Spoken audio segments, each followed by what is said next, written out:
बात करेंगे चार बड़ी खबरों के साथ। पहली बड़ी खबर होगी नो हिंसा में कांग्रेस का हाथ। ये आरोप दरअसल भारतीय जनता पार्टी की तरफ से लगाया जा रहा है और खासतौर पर कांग्रेस के विधायक मामन सिंह के जरिए अब कांग्रेस को भारतीय जनता पार्टी घेरती नजर आ रही है। दूसरी बड़ी खबर होगी बिहार में छुट्टियों पर सियासत। आखिर बिहार में छुट्टियों को लेकर के क्या कुछ निर्णय लिया है बिहार सरकार ने, और बिहार सरकार की तरफ से निर्णय लिए जाने के बाद क्या कुछ भारतीय जनता पार्टी या अन्य राजनीतिक दलों का आरोप है। यानी अब इस पर भी आरोप प्रत्यारोप का दौर शुरू हो गया है और बिहार की छुट्टियों को लेकर सियासत शुरू हो गई है। तीसरी बड़ी खबर होगी रोहतास में रफ्तार का कहर। रोहतास में किस तरीके से रफ्तार का कहर देखने को मिला है और किस तरीके की स्थिति है, किसको क्या नुकसान पहुंचा है और क्या हादसा हुआ है, पूरी जानकारी आपको बताएंगे। चौथी बड़ी खबर होगी रायगढ़ से गांजा बरामद। रायगढ़ में आखिर गांजा बरामद हुआ है, पुलिस को बड़ी कामयाबी मिली है। किस तरीके से ये कामयाबी मिली है और किन आरोपियों की गिरफ्तारी हुई है, पूरी जानकारी हम देंगे। शुरुआत करेंगे पहली बड़ी खबर के साथ। आपको बता दें कि दरअसल नो हिंसा को लेकर बीजेपी ने कांग्रेस पर निशाना साधा है। बड़ी खबर है इस वक्त की। नो हिंसा को लेकर भारतीय जनता पार्टी ने कांग्रेस पर निशाना साधा है। कांग्रेस विधायक मामन खान से पुलिस पूछताछ भी करेगी, ये बात भी कही जा रही है। और हिंसा को लेकर 510 गिरफ्तारी, 140 एफआईआर दर्ज की गई हैं। तो बड़ी खबर है, आपको बता दें कि नो हिंसा से जुड़ी हुई नो हिंसा को लेकर भारतीय जनता पार्टी ने कांग्रेस पर निशाना साधा है। जांच में हिंसा के पीछे कांग्रेस का हाथ है। अनिल विज ने बड़ा दावा किया है। कांग्रेस विधायक मामन खान से पुलिस पूछताछ करेगी। हिंसा को लेकर 510 गिरफ्तारी हुई है, जबकि 140 एफआईआर भी दर्ज की गई हैं। और इतना ही नहीं, पाकिस्तानी एंगल से भी जांच की जा रही है पूरे हिंसा की। हरियाणा में हुई नो हिंसा में अब राजनीतिक रंग ले लिया है। बीजेपी ने हिंसा के पीछे कांग्रेस का हाथ होने की बात कही है और पुलिस अब कांग्रेस विधायक मामन खान से पूछताछ कर रही है। इसके अलावा कांग्रेस के कई और लोगों ने नाम भी सामने आ रहे हैं। बीजेपी ने जांच में हिंसा के पीछे कांग्रेस का हाथ होने की बात कही है। इसके साथ ही हिंसा की जांच पाकिस्तानी एंगल से भी की जा रही है। बता दें कि हिंसा के बाद से अब तक 500 से ज्यादा गिरफ्तारियां हो चुकी हैं, जबकि ये करीब 140 लोगों पर एफआईआर भी दर्ज की गई है। अभी तक की जो शुरुआती जांच है, हमने लगभग 510 लोगों को गिरफ्तार किया है और 130 या 40 हमने एफआईआर दर्ज की हैं और उनसे जो पूछताछ हो रही है, जो निष्कर्ष निकल रहे हैं, अभी उनसे ऐसा ही लग रहा है कि ये सब कुछ कांग्रेस का ही करा धरा है, क्योंकि इसमें कांग्रेस के एक मौजूदा विधायक मामन खान को भी पूछताछ के लिए 30 तारीख को पुलिस ने बुलाया है। और भी जो लोग पकड़े गए हैं उनके भी कांग्रेस के साथ कनेक्शन है। जिन्होंने तोड़फोड़ की है, जब वो चलाई हैं, वो कांग्रेस के वर्कर हैं या पदाधिकारी हैं। और ये जो अभी हम इसको सिद्ध कर रहे हैं, लेकिन जहां जहां पर हिंसा हुई है, मामन खान 28, 29 या 30 तारीख को वहां पर गया है। इसने वहां पर वहां प्रेजेंस है, इसने देखा, वही हिंसा हुई है जाने और इसने वहां के लोगों को, ये उनके साथ लाइव कांटेक्ट में रहा है सभी जगहों पर। तो ये बहुत सारे एंगल्स हैं, बहुत सारी इसकी अभी बातें आ रही हैं। हम उसका बिल्कुल निष्पक्ष तौर पर जांच कर रहे हैं और हम लोगों के सामने दिखाएंगे कि ये किसने मास्टरमाइंड किया था। विधानसभा के अंदर तो कहते हैं सब जुडिस है, डिस्कशन नहीं कर सकते, उससे तो भाग रहे हैं, बाहर जाके नाम ले रहे हैं। मैंने तो कहा था करो, और ये जो है ना, ये भी कहा गया भाई वहाँ सोची समझी थी। मुख्यमंत्री जी ने कहा हाईकोर्ट के जज के अंदर करवाओ, जब सच का पता लगना चाहिए, दूध का दूध पानी का पानी हो जाए। ये अपनी कमी को दूसरे पे थोपना चाहते हैं। जुडिशियल इंक्वायरी हो हाईकोर्ट की जज में, सब पता लग जाएगा। ये अपनी कमजोरी, सरकार की जो जिम्मेवारी थी वो तो निभाई नहीं इन्होंने। जब इतने दिन से पहले वहाँ एक उत्पाद पैदा होने का खतरा हो रहा था, सिमरिंग अप हो रही थी, ऐसे ऐसे वहाँ व्हाट्सएप चल रहे थे, तो सरकार कहाँ सो रही थी।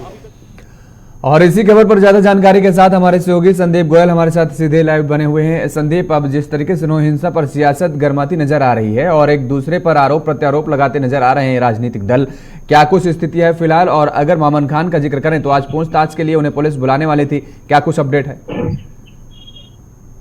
बिल्कुल योगेश, देखिए जिस तरह से हम अगर बात करते हैं कि जिस तरह से कहा यह जा रहा है कि मामन खान की वहां पर मौजूदगी रही, तो बिल्कुल इसको नकार नहीं सकते और वहां पर उनके बयान सामने आए थे। लेकिन जिस तरह से अब साफ तौर पर गृह मंत्री अनिल विज की ओर से दावा किया जा रहा है कि इसमें कांग्रेस के कार्यकर्ताओं का हाथ रहा होगा, कांग्रेस के विधायक की ओर से जो 28, 29, 30 और तारीख को जो है जहां पर हिंसा हुई है, जहां पर दंगे हुए हैं, वहां पर उनकी मौजूदगी साफ तौर पर देखने को मिली थी और वीडियो वायरल जिस तरह से मामन खान की हुई थी, तो ये संकेत कहीं ना कहीं ये लगाए जा सकते हैं। हालांकि उनको आज पूछताछ के लिए बुलाया गया है। अब से कुछ ही देर बाद जो है वो उनको पुलिस जो है पूछताछ करेगी और यह जानकारी लेगी कि आखिर कैसे ये पूरा घटनाक्रम था, आपके बयान क्या दर्शाते हैं, आप इनके बयान के पीछे क्या वजह रही थी। ये तमाम पूछताछ है जो कांग्रेस विधायक से की जाएगी। हालांकि नू जो क्षेत्र है वहां पर ज्यादातर कांग्रेस के विधायक अब से पहले भी रहे हैं और मौजूदा हालात में भी जो है कांग्रेस के विधायक वहां पर रहे हैं, तो ऐसे में उनके समर्थक होना बहुत नॉर्मल बात है। और ऐसे में जो वहां हिंसा हुई उसमें दो पक्षों के बीच जो दंगे हुए उसके पीछे जो कांग्रेस और बीजेपी आमने सामने है, ये कहीं ना कहीं सवाल उठाता है कि इतने बड़े दंगों के पीछे राजनीति आखिर क्यों होनी चाहिए। हालांकि इससे पहले अनिल विज ने कल ही विधानसभा में इस तरह की बातें कही थी और ये कहा था कि जितना भी नू दंगा हुआ उसके पीछे कांग्रेस का करा धराया है। और उसके बाद हालांकि विधानसभा अध्यक्ष ने उनको जो है चुप कराया, लेकिन उसके बावजूद अनिल विज बोलते रहे। उसके बाद जब है हुड्डा बाहर आए तो उनसे मीडिया ने सवाल पूछे और एक बार फिर अनिल विज का इसी तरह का बयान कि इस पूरे मसले के पीछे जो है कांग्रेस का किया धरा है। तो अब कहीं ना कहीं जो राजनीति है वो दोनों गुटों में देखने को मिल रही है, बीजेपी और कांग्रेस। हालांकि हुड्डा ये कहते हुए नजर आ रहे हैं कि इसकी पूरी जांच होनी चाहिए और साफ होना चाहिए कि आखिर इनके पीछे कौन है, अगर जो भी होंगे उसको सजा मिलनी चाहिए। लेकिन अभी राजनीति, लेकिन हुड्डा साहब तो जुडिशियल जांच की मांग कर रहे हैं।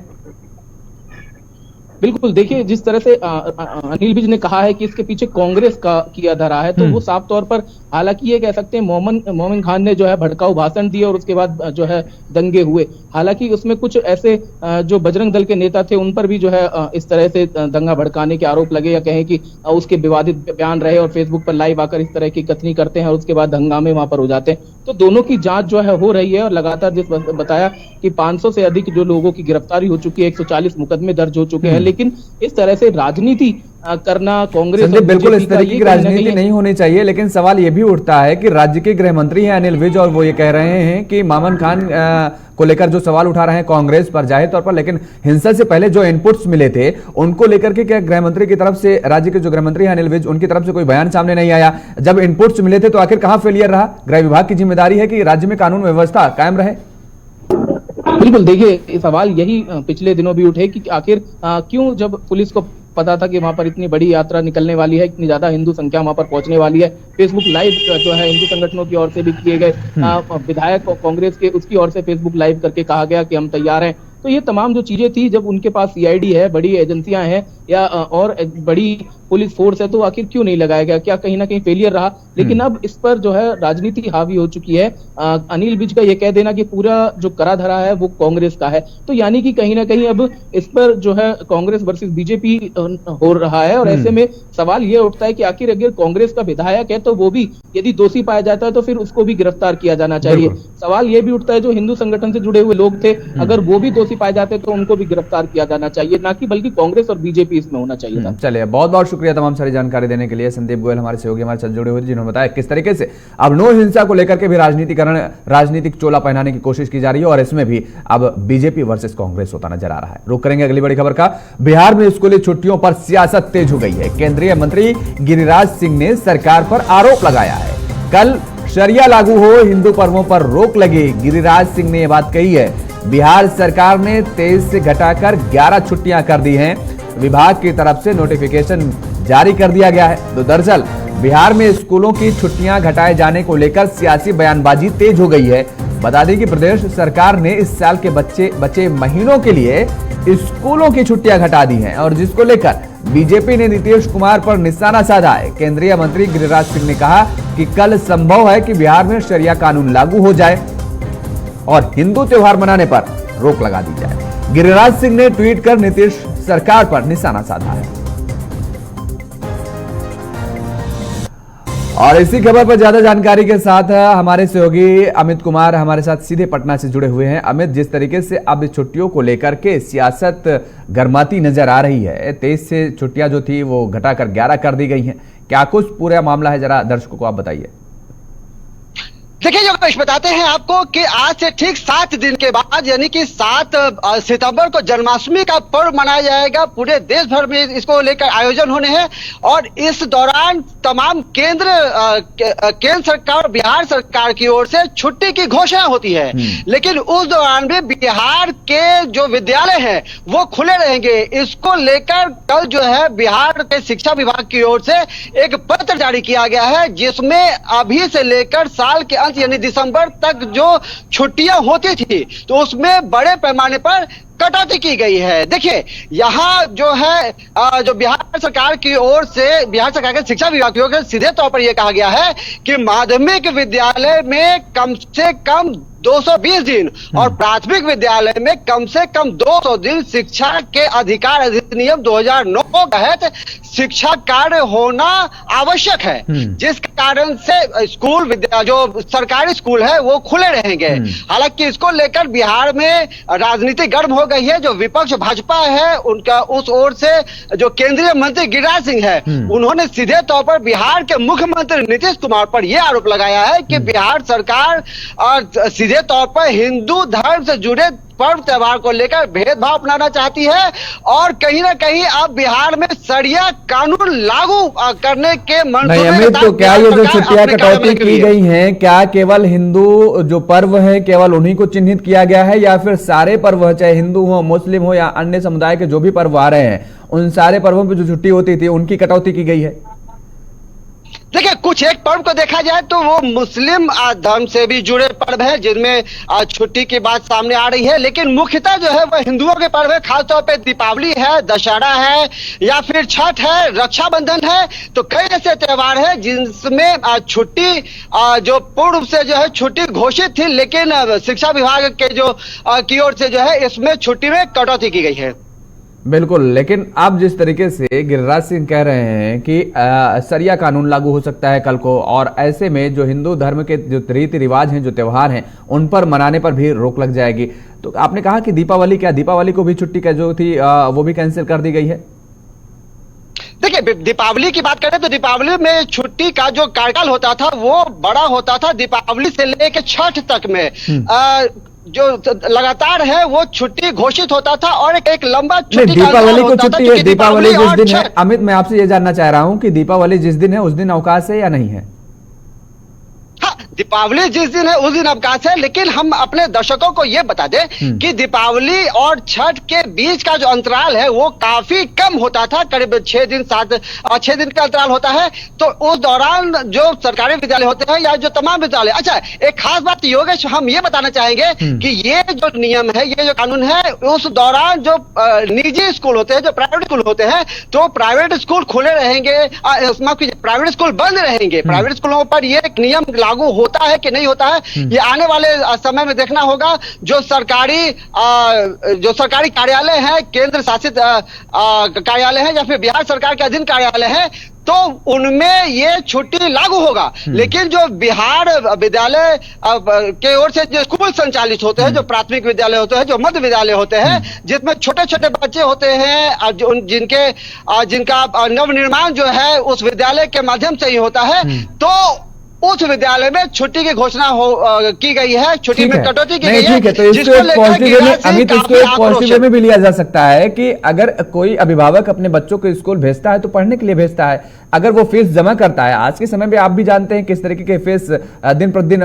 महंगाई चढ़ती जा रही है, तो वो अगर अभिभावक फीस देता है तो बच्चों को पढ़ाई के लिए देता है।